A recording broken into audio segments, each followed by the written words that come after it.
Ya hicimos una suerte de metaanálisis del debate, pero ahora quiero dar mi opinión sobre lo puntual del tema, que es si es lógicamente coherente con los principios libertarios el apoyar la despenalización del aborto. Puede que a algunos les sorprenda, pero ya hace más de un año que tengo publicada en la Fundación Libre un ensayo de 20 páginas titulado ¿Por qué el libertario debe ser provida? Así que mi postura respecto al tema creo que es bastante obvia. El argumento base de ese ensayo es el mismo que el que dio Laje en el debate. Y es que el axioma práctico de la ética libertaria, el principio de no agresión, postula que no se puede iniciar agresiones contra otras personas. Y dado que el feto es ser humano y por lo tanto persona, no se puede iniciar una agresión contra él en la forma de aborto. En mi ensayo recorro todos los argumentos que se pueden dar desde el liberalismo para demostrar que ninguno que considere al aborto activo como una acción legítima es coherente. Me gustaría tocar el argumento específico de Gloria en este debate, pero el problema es que ni ella se pone de acuerdo en qué es lo que piensa, porque en un momento nos dice que todos los libertarios conocen el derecho a la vida desde la concepción. Frente a los que violan el derecho a la vida y quienes violentan el principio de no agresión, que vos no supiste explicar ni refutar. Todos reconocemos el derecho a la vida desde la concepción. En otro pone fechas de gestación mínimas para otorgarle el derecho a la vida a ese mismo ser humano. Ningún libertario está a favor de lo que sí sería un asesinato después del tercer trimestre, porque ahí hay viabilidad. Entonces, el libertario, el momento en que concibe que pasamos a un asesinato es en el tercer trimestre. Y en otro, que solo son sujetos de derecho quienes tienen capacidad de raciocinio, extendiendo ya mucho más allá del nacimiento el momento en el que le da el derecho a la vida al mismo ser humano. Tenemos derecho porque tenemos la capacidad de actuar acorde a nuestra razón. Tenemos derecho porque tenemos la libertad de actuar. ¿Y cuáles son los límites de nuestros derechos? Nuestras capacidades de acción. El derecho natural se basa en no lo que la ley escriba, sino en que la persona metafísicamente por su capacidad de raciocinio tiene derecho a tomar las decisiones sobre su propia vida. El problema con otorgar el derecho a la vida en cualquier otro momento que no sea la concepción, Laje lo señala magistralmente. Vamos a ver el clip porque a primeras puede parecer un poco complicado de entender. El cambio que explica la potencia y el acto puede ser un cambio accidental o puede ser un cambio sustancial. El problema es que los cambios accidentales, y esta es la clave, son cambios graduales. Y los cambios sustanciales son cambios instantáneos, como la degradación o la corrupción, mejor dicho, de una materia. Bien, entonces, ¿cuál es el punto de inflexión? ¿Cuál es el punto de inflexión en la cual hay un cambio sustancial? La genética y la embriología ya lo saben, es el momento de la fecundación donde los dos gametos se unen, hay un nuevo ser de la especie humana, un cigoto que se desarrolla, etcétera, etcétera. Ahora bien, todo el desarrollo y toda la actualización de sus potencias son meros cambios accidentales de un mismo sujeto humano. Ahí no hay cambio sustancial. Según tu visión, la persona es persona cuando actualiza sus potencias volitivas y racionales. Ahora, eso es una concepción totalmente errada. La ontología de la persona encuentra que una persona es que un ser humano es un humano por su ser y no por la realización actual de ciertas operaciones. Por eso, para defender a todos los seres humanos, no podemos andar discriminando entre este ser humano tiene razón, uso de la razón, este no lo tiene. Este tiene uso de la voluntad, este otro no lo tiene. Porque así se han cometido los mayores genocidios de la historia. No. Los colectivismos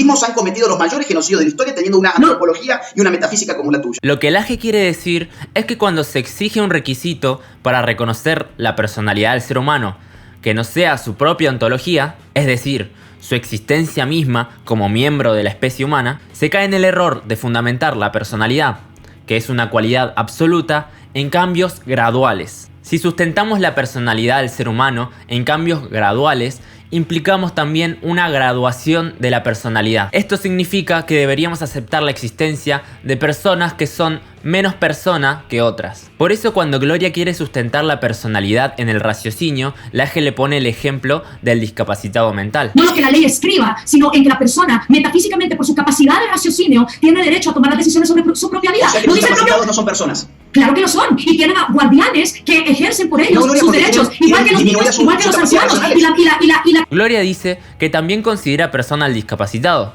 pero no se da cuenta que bajo su propia lógica sería menos persona que alguien con sus facultades mentales plenas. Este es el peligro que tanto Laje como los libertarios pro vida encontramos en las concepciones gradualistas de personalidad.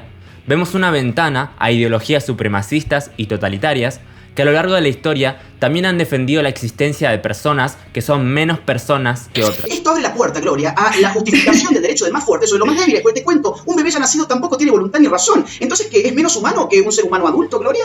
¿Cómo ¿Cómo es el punto? Es mucho mejor una concepción ontológica de la persona y no una concepción actualista. Y la verdad, me llama la atención que una libertaria como vos esté del lado de una concepción actualista de la persona, que es típico de los totalitarismos, Gloria. Alguien es un ser humano por su ser y no por la realización actual de ciertas operaciones prácticas, como vos las has llamado recién. Entonces, tu concepción actualista es propia de los totalitarios, Gloria. Los liberales defienden la vida de forma irrestricta, independientemente de la actualización de las potencias. ¿Están esas potencias en acto primero o no? Todo este planteo filosófico sería innecesario si Gloria se hubiera mantenido constante en su postura original de que todos los libertarios reconocen el derecho a la vida desde la concepción. Esto básicamente significaría que todos los libertarios reconocen la personalidad del ser humano de manera ontológica y que si alguno todavía sigue considerando al aborto como una acción legítima es por otros motivos u otros argumentos. Este es el caso de Murray Rothbard, el escritor del Manifiesto Libertario. Él defendía la personalidad del ser humano de manera ontológica. Les voy a citar un fragmento de su libro La ética de la libertad. El hombre tiene derechos porque son derechos naturales, se fundamentan en su propia naturaleza. Los derechos naturales, como hemos venido subrayando, son absolutos, pero hay un aspecto en el que son relativos a la especie humana. Una ética de los derechos para el género humano es esto cabalmente, es una ética para todos los hombres, con independencia de la raza, la religión, el color o el sexo. Es una ética para la especie hombre. Sin embargo, incluso con esta concepción ontológica, igualmente consideraba el aborto como una acción legítima. Veamos el argumento con el que defendía esto. En la mayoría de los casos, los fetos se encuentran en el seno materno con consentimiento de las madres. Ahora bien, si una mujer no desea que se prolongue esta situación, el feto se convierte en invasor de su persona y la madre tendría perfecto derecho a expulsarlo de sus dominios. Con este argumento, Rothbard no pone en duda la personalidad del no nacido, pero si no es deseado, le otorga el título de invasor. Lo considera un iniciador de violencia contra la propiedad ajena, el cuerpo de la madre, y por lo tanto también se le puede responder con violencia. Podríamos preguntarnos si es justa la equiparación del no nacido con un iniciador de violencia, siendo que este todavía no tiene voluntad y por lo tanto no puede tener intención criminal. El mismo Rothbard escribe: nunca se puede recurrir a la violencia contra quienes no son delincuentes, porque equivaldría a invadir los derechos de personas inocentes, lo que sería en sí mismo delictivo y no permisible. ¿Es entonces el no nacido un delincuente, a pesar de que él no tuvo nada que ver con la situación en la que se encuentra? ¿Existe algo más inocente que alguien que todavía ni siquiera nació? Pero dado que se puede sostener el argumento pro vida, aún asumiendo algo tan anti-intuitivo como que el no nacido es un delincuente violento, vamos a ignorar estas preguntas y vamos a centrarnos en otra en especial. Aunque el no nacido fuera el iniciador de violencia, ¿es legítimo asesinarlo como método defensivo? Pensemos el caso de un niño que salte la cerca de nuestro terreno para pasar a buscar su pelota que cayó allí. ¿Es legítimo para nosotros pegarle un tiro a ese niño porque invadió nuestra propiedad?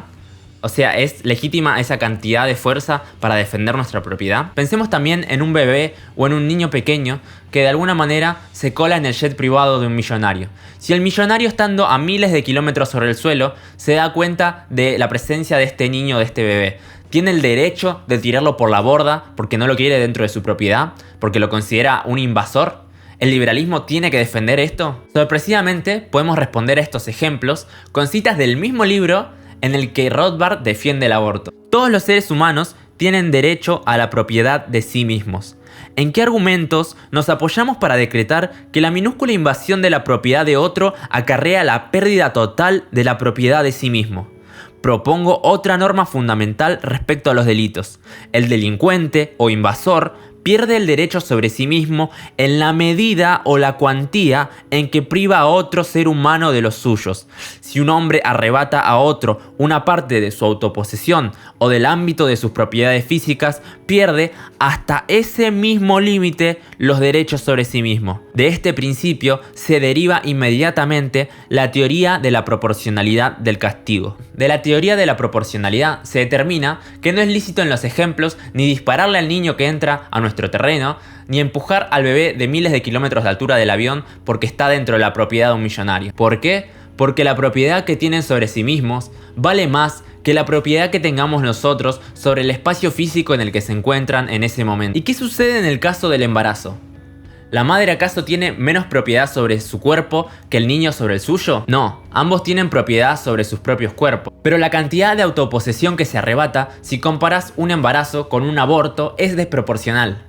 Mientras el hijo se encuentra en el vientre de su madre, estará consumiendo parte de los que esta ingiera y estará así incapacitándola físicamente en mayor o en menor medida. Todo esto es una situación temporal que se restablecerá luego de pasado el periodo de gestación. En cambio, el aborto arrebata completamente la propiedad que tiene el hijo sobre sí mismo, elimina su vida y es una acción que no tiene recuperación ni futuro alguno. Si les parece injusto el balance que estoy haciendo, podemos recurrir a otra cita del mismo libro de Rothbard que venimos leyendo hace rato, que dice así: un delincuente solo pierde su derecho a la vida si ha privado de este mismo derecho a su víctima.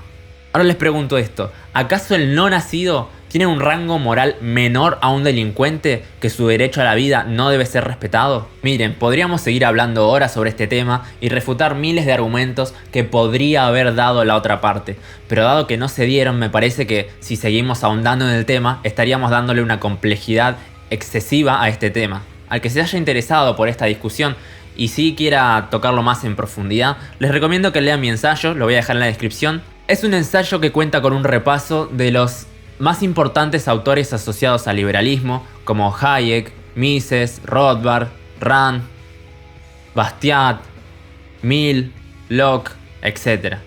Con esto van a ver que lo importante es contrastar y comparar ideas y no encerrarse en lo que dice un autor particular, ya que ninguno tiene la verdad absoluta y como vemos a veces hasta se pueden contradecir a sí mismos. Gracias a todos por quedarse hasta el final, pueden darle like, pueden compartir, pueden suscribirse si quieren y nos vemos cuando me digne a subir otro video.